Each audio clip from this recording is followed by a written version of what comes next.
আসসালামু আলাইকুম সুপ্রিয় শিক্ষার্থী বন্ধুরা, আশা করি সকলেই ভালো আছেন। আজকে আরও একটি গুরুত্বপূর্ণ ক্লাস নিয়ে আসলাম। সুপ্রিয় শিক্ষার্থী বন্ধুরা, আজকে আমি তোমাদেরকে একটি ফাংশন সার্বিক ফাংশন কিনা সেটা কীভাবে যাচাই করব তা দেখাবো। সুপ্রিয় শিক্ষার্থী বন্ধুরা, প্রথমে আমরা জেনে নিব যে সার্বিক ফাংশন বা অনটো ফাংশন কি। যদি কোনো ফাংশনের ডোমেনের সেট এবং কোডোমেনের সেট অর্থাৎ যদি কোনো ফাংশনের রেঞ্জ এবং কোডোমেন সমান হয় তাহলে সেই ফাংশনটি হয় একটি সার্বিক ফাংশন, অনটো ফাংশন। যেমন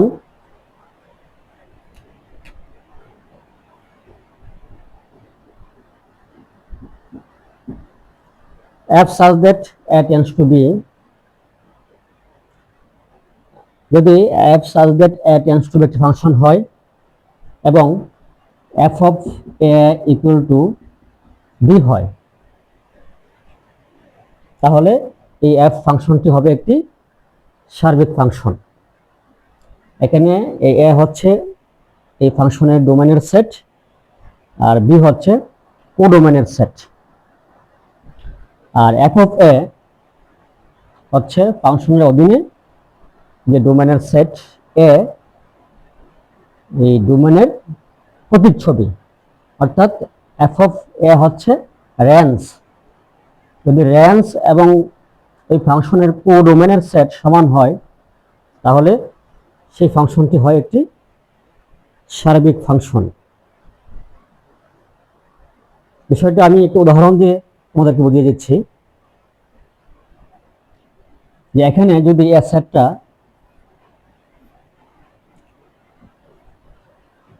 এ সেট 1 2 3 এবং বি সেট 3 4 5 7, এই ডোমেনের সেট হচ্ছে ফাংশনের 1 2 3 তার উপাদানগুলো, আর কোডোমেনের উপাদানগুলো হচ্ছে 3 4 5 6। এখন যদি এই এ সেটের 1 এর জন্য বি সেটে পাওয়া যায় 3, 2 এর জন্য পাওয়া যায় 4, 3 এর জন্য পাওয়া যায় 4, তাহলে এটি একটি ফাংশন। অথবা একের জন্য পাওয়া যায় 3, 2 এর জন্য বি সেটে পাওয়া যায় 3, 3 এর জন্য বি সেটে পাওয়া যায় 3, তাহলেও এটি একটি ফাংশন।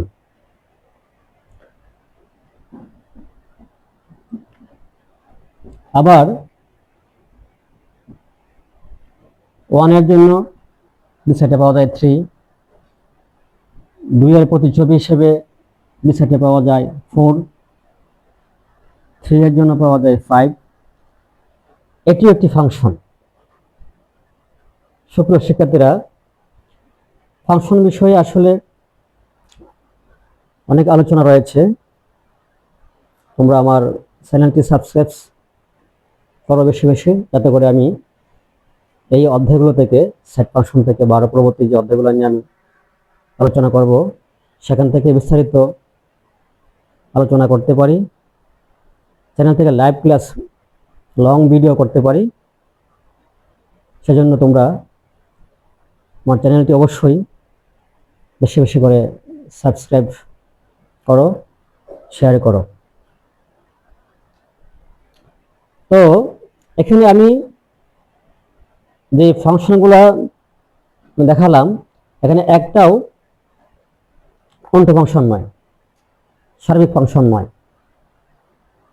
এগুলো ভিন্ন ভিন্ন ধরনের ফাংশন, সেগুলোর ফাংশনের নাম আছে।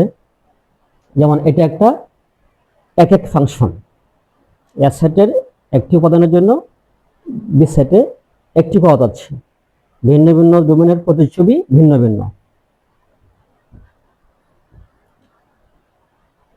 তাহলে এটা একটি একক ফাংশন, কিন্তু এই ফাংশনটি সার্বিক ফাংশন নয়, কারণ তার যে ডোমেনের প্রতিচ্ছবিগুলো রেঞ্জ, এই রেঞ্জের সেট হচ্ছে 3, 4, 5, কিন্তু এখানে কোডোমেন হচ্ছে 3, 4, 5, 7। কোডোমেনের সেট হচ্ছে এটা। এই রেঞ্জের সেট, রেঞ্জ এবং কোডোমেন সমান নয়, তাই এটা সার্বিক ফাংশন নয়। যদি এমন হইতো যে এখানে আরেকটি উপাদান আছে 4, 4 এর জন্য বিতে বি সেটে পাওয়া যায় 7, তাহলে সেই ফাংশনটি একটি সার্বিক ফাংশন হইতো। এখানে রেঞ্জের সেট হবে 3, 4, 5, 7, অর্থাৎ এই সেট ডোমেনের সেটগুলোর ডোমেনের উপাদানগুলোর প্রতিচ্ছবি হচ্ছে 3, 4, 5, 7 রেঞ্জ, এবং কোডোমেন হচ্ছে এই সেটটা, এটাই। তখন রেঞ্জ এবং কোডোমেন সমান হইতো, আর সেটা হবে একটা সার্বিক ফাংশন। অথবা এখানে 7 নাই, তাহলেও এই ফাংশনটি হবে একটি সার্বিক ফাংশন, অর্থাৎ রেঞ্জ এবং কোডোমেন একই হবে।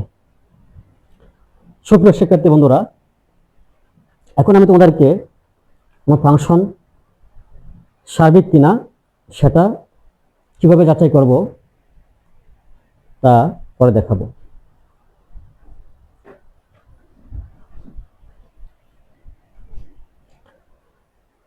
তাহলে এখানে আমরা সমাধানটা, আমি পুরো সমাধানটা লিখে দিচ্ছি।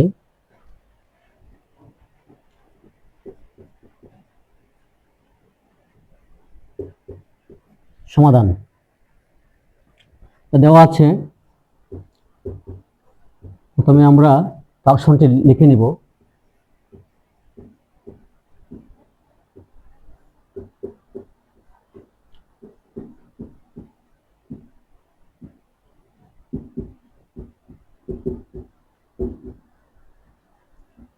অর্থাৎ ফাংশনটি হচ্ছে বাস্তব সংখ্যা থেকে বাস্তব সংখ্যায়,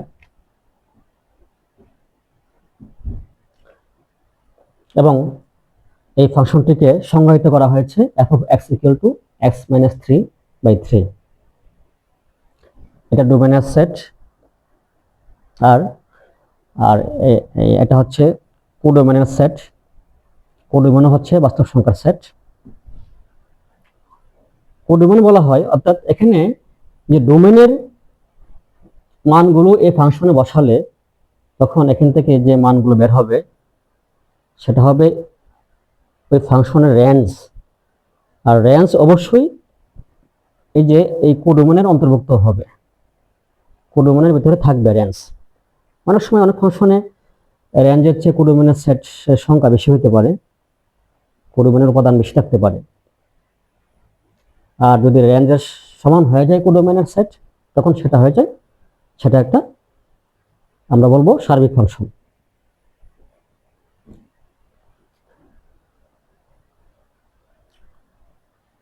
আর ডোমেন হচ্ছে এখানে আর হচ্ছে বাস্তব সংখ্যার সেট, যা ডোমেনের সেট। তো এখানে সব উপাদানে যে ডোমেন হবে এমনটা নয়। এই বাস্তব সংখ্যার যে মানগুলোর জন্য এই ফাংশনটা সংজ্ঞায়িত হবে, ফাংশনের একটা মান বের হবে বা ফাংশনটা সংজ্ঞায়িত হবে, সেই মানগুলো হবে ডোমেনের, এই সেটের সেই মানগুলো হবে ডোমেন। অর্থাৎ ডোমেনের জন্য ফাংশন সংজ্ঞায়িত হতে হবে, যে মানগুলো ফাংশনকে সংজ্ঞায়িত করবে ওই সেটের সেই মানগুলো হবে ডোমেন। আচ্ছা সুপ্রিয় শিক্ষার্থী বন্ধুরা, এখন আমরা এই ফাংশনটা সার্বিক ফাংশন কিনা সেটা নির্ণয় করব।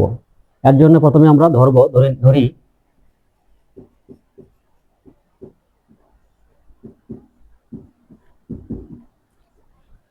f of x equal to y ধরে নিব আমরা।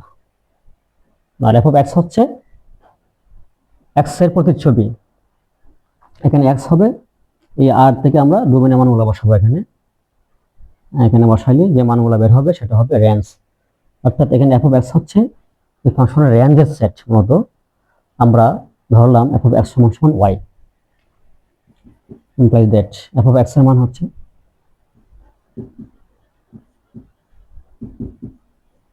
এটা। এখান থেকে আমরা আর গুণ করলে পাই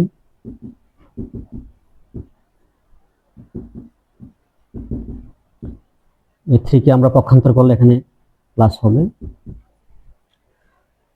তাহলে এখান থেকে আমরা পাই x equal to 3y plus 3। এখন এখানে y এর যে মানগুলোর জন্য এই x সংজ্ঞায়িত হবে, অর্থাৎ x এর একটি মান পাওয়া যাবে, সেই মান y এর সেই মানগুলো হবে এই ফাংশনের রেঞ্জের সেট, রেঞ্জ হবে। তাহলে সুপ্রিয় শিক্ষার্থী বন্ধুরা, এখানে দেখো, এখানে y এর যে কোনো বাস্তব মানের জন্যই এর একটা 3y প্লাস 3 এর একটা মান পাওয়া যাবে, অর্থাৎ x এর একটা মান পাওয়া যাবে, x সংজ্ঞায়িত হবে। এখানে y এর মান 1 দেও, -1 দেও, 1.25 দেও, আর √2 দেও। √2 দিলে √2 একটি অমূলক সংখ্যা, এই মানটা অমূলক সংখ্যায় আসবে, তবে x এর মানটা বাস্তব সংখ্যা হবে, বাস্তব মান পাওয়া যাবে একটা, কেননা অমূলক সংখ্যা একটি বাস্তব সংখ্যা। যেমন এখানে 2 দিলে হবে, y এর মান 2 বসালে হবে 3 × 6 প্লাস 3 9, -2 দিলে হবে -6 প্লাস 3 -3। অর্থাৎ এখানে আমরা y এর যে কোনো বাস্তব মান বসাই, এর একটা মান পাওয়া যাবে, অর্থাৎ x এর একটি মান পাওয়া যাবে, অর্থাৎ x টা সংজ্ঞায়িত হবে। তাহলে এখানে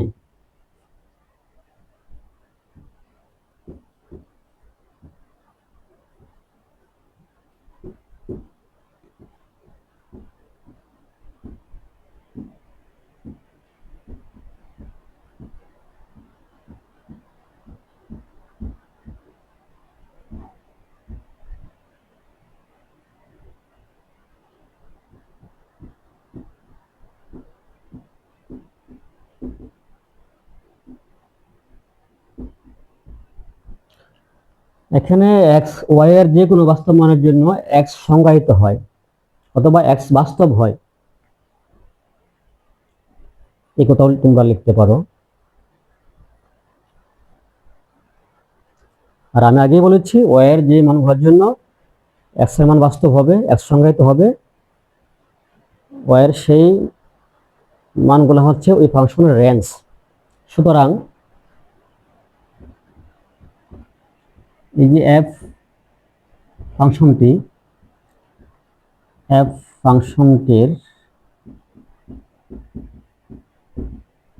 রেঞ্জ তাহলে কি হয়, y এর যে কোনো বাস্তব মান, y এর সকল বাস্তব মান, তাহলে রেঞ্জ সমান হবে আর বাস্তব সংখ্যার সেট থেকে যে কোনো মান বসাইলে আমরা এখানে এর মান পাই। তাহলে এখানে ফাংশনটির রেঞ্জ হচ্ছে আর সমান সমান কোডোমেন।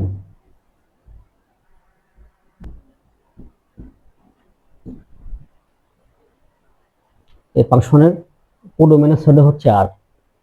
তাহলে যেহেতু রেঞ্জ, এই ফাংশনের রেঞ্জ এবং কোডোমেন সমান, সুতরাং এই ফাংশনটি, এই ফাংশনটা যাকে এভাবে সংজ্ঞায়িত করা হয়েছে, সেই ফাংশনটা সার্বিক ফাংশন।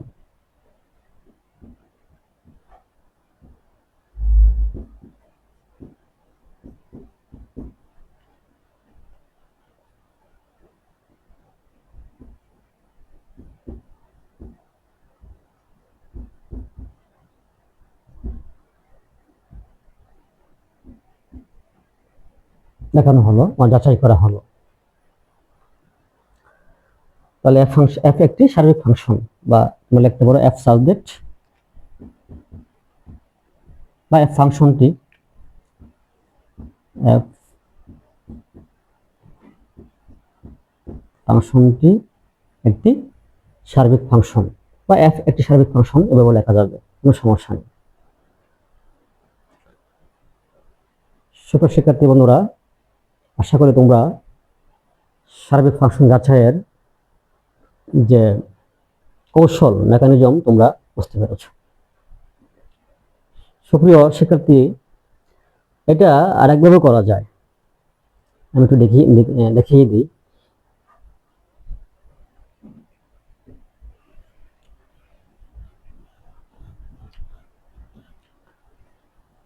অন্য উপায়টা হচ্ছে এভাবেই করবো, আমরা দেওয়া আছে ফাংশনটি লিখবো, এরপরে আমরা ধরবো যে f of x equal to y. ধরার পরে এখান থেকে এভাবেই এই এক্স কে আমরা ওয়াই এর মাধ্যমে প্রকাশ করব। এটা এখন এখন আমরা এফ অফ 3y প্লাস 3 এটা নির্ণয় করব। এখানে এক্স স্থলে এটা বসিয়ে আমরা এফ অফ 3y প্লাস 3 এখান থেকে নির্ণয় করব। নির্ণয় করার পর যদি এটার মান y হয়, এই y হয়, তাহলে ফাংশনটি সার্বিক, আর y না হলে সার্বিক নয়। তাহলে দেখি আমরা এটা সার্বিক ফাংশন হয় কিনা। হ্যাঁ, এটা আমি দেখলাম, আগেই দেখলাম এই ফাংশনটি সার্বিক ফাংশন। তো এখানে এফ অফ 3y প্লাস 3 নির্ণয় করব। এখানে বসাই, এক্স স্থলে হবে 3y প্লাস 3 মাইনাস 3/3, 3টি কাটা যাবে, 3y/3 ইকুয়াল টু y।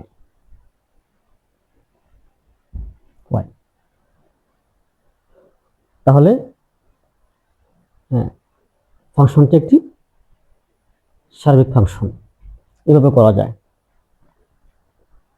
এবার যে কোনো ফাংশন তোমরা সার্বিক কিনা নির্ণয় করতে পারবা। প্রথমে ধরে নিবা f of x equal to y, পর এফ অফ এক্স এর মান এখানে বসিয়ে এই এক্স কে আমরা ওয়াই এর মাধ্যমে প্রকাশ করব। এরপর এফ অফ এই যে মানটা যে হবে এফ অফ এই যে 3y প্লাস 3 এখানে হয়েছে, এটা আমরা এখান থেকে নির্ণয় করব। নির্ণয় করার পরে যদি এটার সমান y হয়, তাহলে ফাংশনটি সার্বিক ফাংশন। সুতরাং ফাংশনটি সার্বিক।